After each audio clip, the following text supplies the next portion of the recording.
अवधूत चिंतन श्री गुरुदेव दत्त. श्री स्वामी समर्थ. श्री स्वामी समर्थ. स्वामी म्हणतात, जीवन चहा बनवण्यासारखे आहे. अहंकाराला उकळू द्या, चिंतांना वाफ होऊन उडून जाऊ द्या, दुखणं विरघळून जाऊ द्या, चुकांना गाळून घ्या आणि सुखाच्या आनंदाचे घोट हसत हसत घ्या. बाळांनो, आयुष्य म्हणजे खेळ नव्हे, फुकट मिळालेला वेळ नव्हे. आयुष्य एक कोडे आहे, सोडवाल तितके थोडे आहे. स्वामी म्हणतात, लोक खूप वाईट बोलतात, म्हणून सगळ्याच गोष्टी मनाला लावून घ्यायच्या नाही. बोलणारे बोलतातच, आपण करणारे व्हायचं आणि करून दाखवायचं. जीवनात कुठलीही गोष्ट कायमस्वरूपी टिकत नाही. तुझे दुःखही कायमस्वरूपी नसणार आहे. लवकरच तुमचे दुःख, संकटे, वेदना सुखात बदलणार आहे. माझे देवदूत तुझ्या मदतीसाठी मी पाठवणार आहे.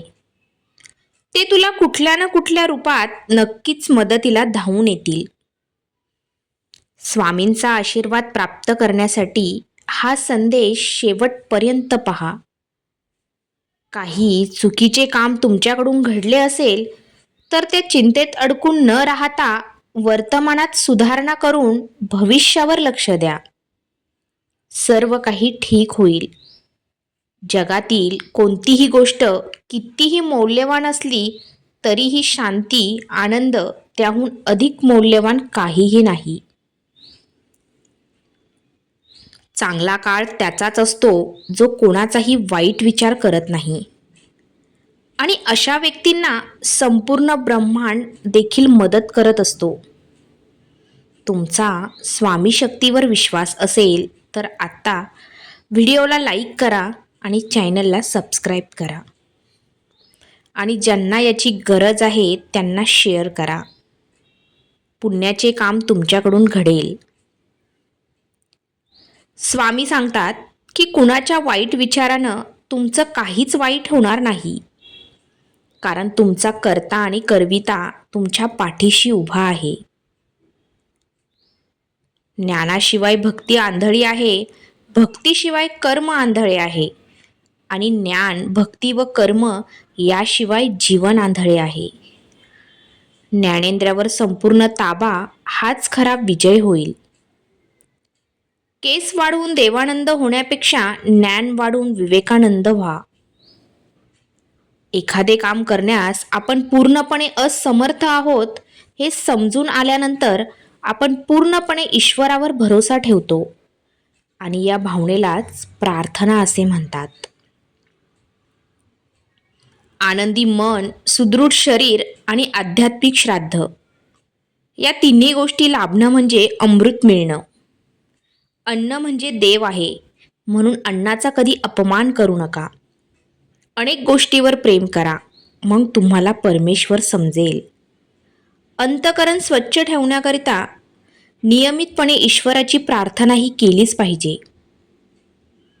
अनुभवाने एक शिकवण दिली आहे, कुणाच्या चुका उणिवा शोधत बसू नका. नियती बघून घेईल. हिशोब तुम्ही करत बसू नका. काही जिंकणं बाकी आहे, काही हरणं बाकी आहे. आयुष्याचा अजून पूर्ण सार बाकी आहे. आपण चालतो आहोत आपल्या ध्येयपूर्तीकडे. आपण पहिल्या पानावर आहोत, अजून पूर्ण पुस्तक बाकी आहे. स्वामी म्हणतात, अरे बाबा, प्रकृतीच्या खेळामध्ये कबड्डी कबड्डी म्हणून आक्रमण करताना समोर उभा असलेल्या त्या 6 जणांना केवळ स्पर्श करून मागे वळायचं असतं. त्यांना पकडायला जायचं नाही, कारण तू जर का त्यांना पकडायला गेलास तर ते तुला पकडतील. आणि त्यांनी एकदा का तुला पकडलं की जीवनभर तुझी सुटका होत नाही. आणि मग काय होतं? कबड्डी कबड्डी म्हणत आक्रमण करताना श्वास कोंडून तेथेच अडकून राहतो.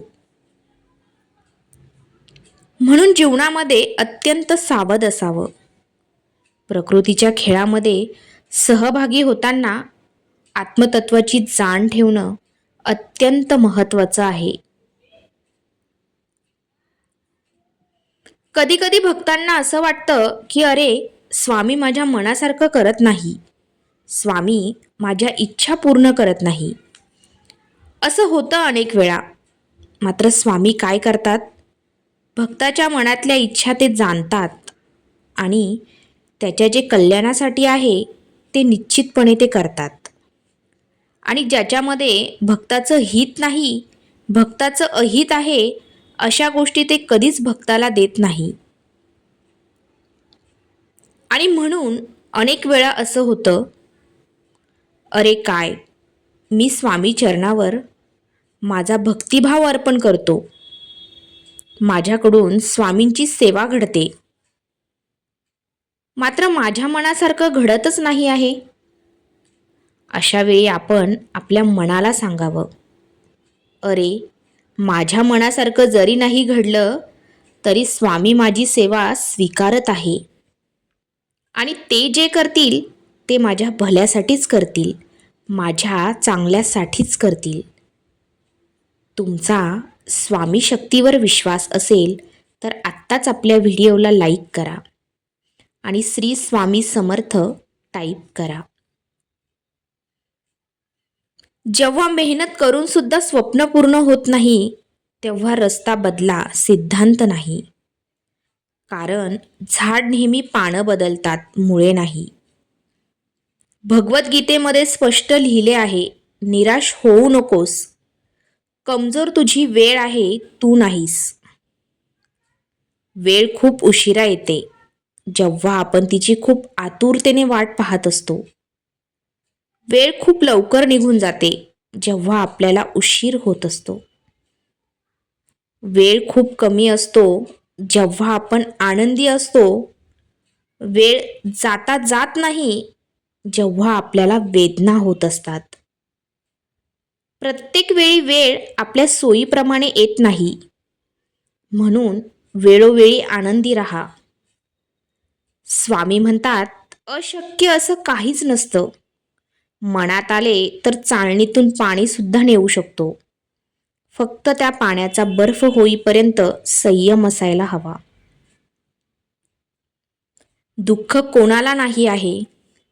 श्रीरामांनाही वनवास भोगावा लागला होताच ना.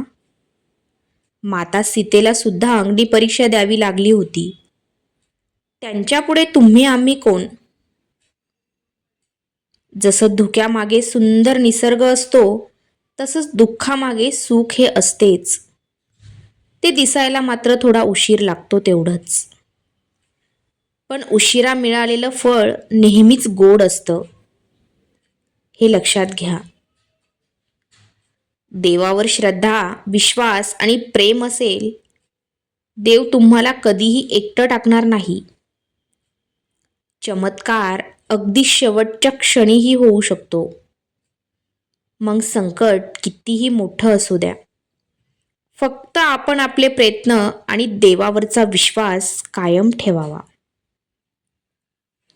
हा संदेश शेवटपर्यंत ऐकल्याबद्दल धन्यवाद. श्री स्वामी समर्थ.